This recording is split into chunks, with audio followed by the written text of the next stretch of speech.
একইভাবে কিন্তু গ্রেট করে নেব। আর জলও বেরিয়েছে, তো এখন আস্তে আস্তে নাড়বো। ঢেলে কিন্তু একটু ঠান্ডা করে নেব, গরম অবস্থায় কিন্তু বানানো যাবে না, একটু ঠান্ডা করে নিই।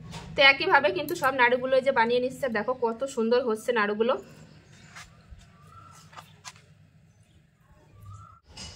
তো দেখতে দেখতে কিন্তু সব নাড়ুগুলো যে বানানো হয়ে গেল। এই যে একটা নাড়ু বানালে হয়ে যায়, কত সহজ কিন্তু রেসিপি।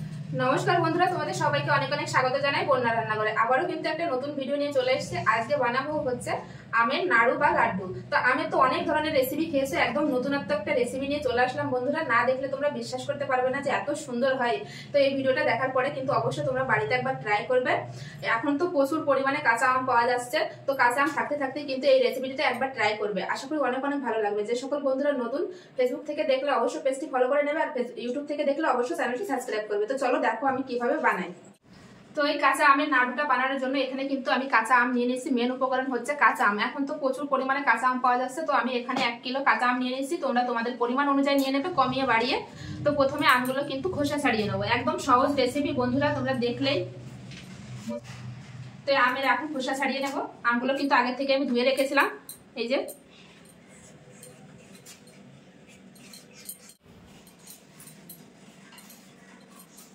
তো দেখো খুব সুন্দর করে কিন্তু আমের খোসাটা ছাড়িয়ে নিয়েছি। এবার কিন্তু জলের ভিতর দিয়ে দেবো, আমের যে কষটা কিন্তু সেটা বেরিয়ে যাবে। তো এইভাবে কিন্তু সব আমগুলো আমি খোসা ছাড়িয়ে নেব।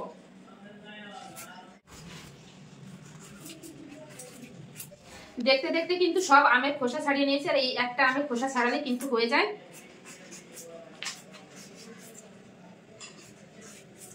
খুব সুন্দরভাবে কিন্তু আমগুলো ধুয়ে নিয়েছি। এই যে খোসা ছাড়ানোর পরে এই যে দেখো কষ বেরিয়েছে, কতটা জলটা কিন্তু কতটা কালো হয়ে গেছে। তো এখন এই যে খুব ভালো করে ধুয়ে তুলে নেব। তো এবার কিন্তু এই আমগুলো কিন্তু আমি গ্রেড করে নেব। তো গ্রেডের কিন্তু এই যে বড় ছিদ্রবালি এই সাইডটা দিয়ে কিন্তু গ্রেড করবে। তো আমি একইভাবে এই যে গ্রেড করে নেব। ঠিক কিন্তু এই যে এরকম হবে। তো এইভাবে কিন্তু গ্রেড করে নেব। তো দেখো একটা আম কিন্তু এই যে এভাবে গ্রেড করে নিয়েছি। তো এভাবে কিন্তু সব আমগুলো আমি গ্রেড করে নেব।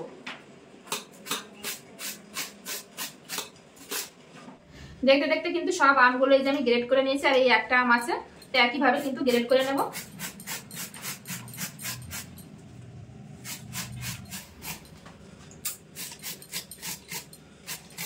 তো সব আম কিন্তু আমার গ্রেড করা হয়ে গেছে। তো এই দেখো কতটা আম হয়েছে।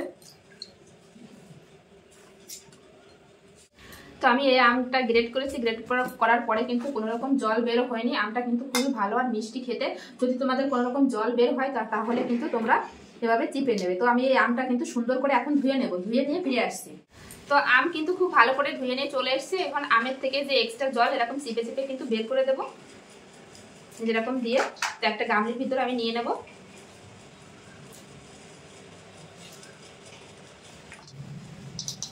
তো আমের থেকে এই যে এক্সট্রা জলটা কিন্তু আমি বের করে দিলাম এভাবে চিপে চিপে।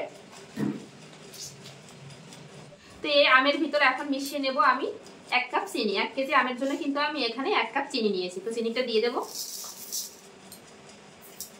দিয়ে এখন খুব সুন্দর করে মেখে নেব আমের সঙ্গে। খুব সুন্দর করে কিন্তু মিশিয়ে নিয়েছি আমের সঙ্গে চিনিটা। এখন আমি এটা রেখে দেব 15 মিনিটের জন্য। তো ওই সাইডে কিন্তু আমটা আমি মেখে রেখেছি, 15 মিনিট থাক। আর এই সাইডে কিন্তু একটা মশলা বানিয়ে নেবো। মশলার ভিতর কি কি নিয়েছি তোমাদের বলে দিই। এখানে নিয়েছি আমি 3টে শুকনো লঙ্কা, গোটা জিরে, গোটা মৌরি আর গোটা মেথি নিয়েছি, আর নিয়েছি গোটা ধনে। তো এ করা কিন্তু শুকনো খোলায় একটু ভেজে নেব। খুব সামান্য পরিমাণে নিয়েছি, কিন্তু আমি 1 কেজি আম হিসাবে কিন্তু নিয়েছি মশলাগুলো। তোমরা চাইলে বাড়িয়ে কমিয়ে নিতে পারো। মশলা কিন্তু খুব সুন্দর করে ভেজে নিয়েছি। মশলা থেকে কিন্তু সুন্দর একটা সেন্ট বেরিয়ে গেছে। আর দেখো ফুটছে, এর থেকে কিন্তু বেশি ভাজলে কিন্তু তেতো হয়ে যাবে। তো মশলা কিন্তু একটু ঠান্ডা করে নেব। আর এই সাইডে কিন্তু আমি যে আমটা আমি মেখে রেখেছিলাম, দেখো চিনিটা গলে কিন্তু অনেকটা জল বেরিয়েছে, এই দেখো। তো এই অবস্থায় কিন্তু আমি কড়ার ভিতর দিয়ে দেব। এর ভিতরে দিয়ে দেবো সামান্য পরিমাণ একটু হলুদ গুঁড়ো, আর দিয়ে দেবো সামান্য পরিমাণ একটু কাশ্মীরি লঙ্কার গুঁড়ো, আর দিয়ে দেবো সামান্য পরিমাণ একটু লবণ। দিয়ে খুব সুন্দর করে মিশিয়ে নেব। খুব সুন্দর করে কিন্তু মশলা দিয়ে মিশিয়ে নিয়েছি। এখন আমি ঢাকা দিয়ে রেখে দেবো হচ্ছে 5 মিনিটের জন্য এইভাবে। আর আঁচটা কিন্তু একদম লোতে রাখতে হবে। এখন যে এই যে মশলাটা কিন্তু ঠান্ডা হয়ে গেছে, মশলাটা কিন্তু একদম মিহি করে গুঁড়ো করতে হবে। তো মিহি করে গুঁড়ো করে নিয়ে আসি। 5 মিনিট হয়ে গেছে, এখন আমি ঢাকনাটা খুলে দেখবো। তো এই দেখো কত সুন্দর আর জলও বেরিয়েছে। তো এখন আস্তে আস্তে নাড়বো। তো এখন যে মশলাটা আমি গুঁড়ো করে রেখেছিলাম সেই মশলা কিন্তু দিয়ে দেবো আমি, দিয়ে খুব সুন্দর করে মিশিয়ে নেব। মশলা দেওয়ার পরে কিন্তু নেড়ে নেড়ে আমি কিন্তু জলটা খুব সুন্দরভাবে শুকিয়ে নিয়েছি। তো এই দেখো নাড়ু বানানোর জন্য কিন্তু আমটা পুরোপুরি রেডি। তো এখন আমি কিন্তু একটা প্লেটে ঢেলে নেব। গ্যাসটা কিন্তু বন্ধ করে দিয়েছি, দিয়ে এখন আমি ঢেলে নেব। ঢেলে কিন্তু একটু ঠান্ডা করে নেব। গরম অবস্থায় কিন্তু বানানো যাবে না, একটু ঠান্ডা করে নিতে হবে। প্লেটে নামানোর পরে কিন্তু আমি ঠান্ডা করে নিয়েছি। এবার এখান থেকে আমি অল্প অল্প নিয়ে কিন্তু নাড়ুর আকারে বানিয়ে নেব। তো তোমরা তোমাদের পছন্দ আকারে কিন্তু শেপ দিতে পারো। তো এরকম করে হাতের সাহায্যে কিন্তু গোল করে নেবে।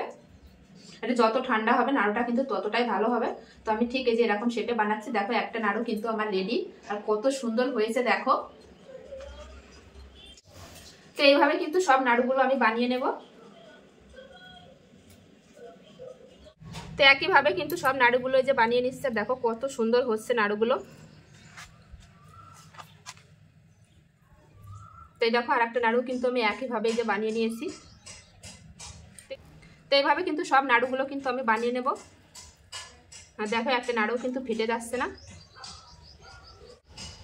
তো দেখতে দেখতে কিন্তু সব নাড়ুগুলো যে বানানো হয়ে গেল। এই যে একটা নাড়ু বানালে হয়ে যায়, কত সহজ কিন্তু রেসিপিটা, খেতে কিন্তু দুর্দান্ত লাগে বন্ধুরা।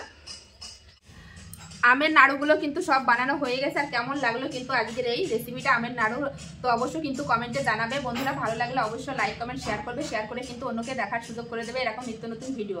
তো চলো সবাই ভালো থাকবে, সুস্থ থাকবে, আবার ফিরে আসছি এরকম নতুন কোনো রেসিপির সঙ্গে। আর যারা যারা এখনো পর্যন্ত চ্যানেলটি সাবস্ক্রাইব করুন, তো প্লিজ বন্ধুরা সবার কাছে অনুরোধ, তো আমার এই চ্যানেলটি সাবস্ক্রাইব করে সবাই পাশে থেকো। চলো আজকের মতো এখানেই শেষ করছি, বাই।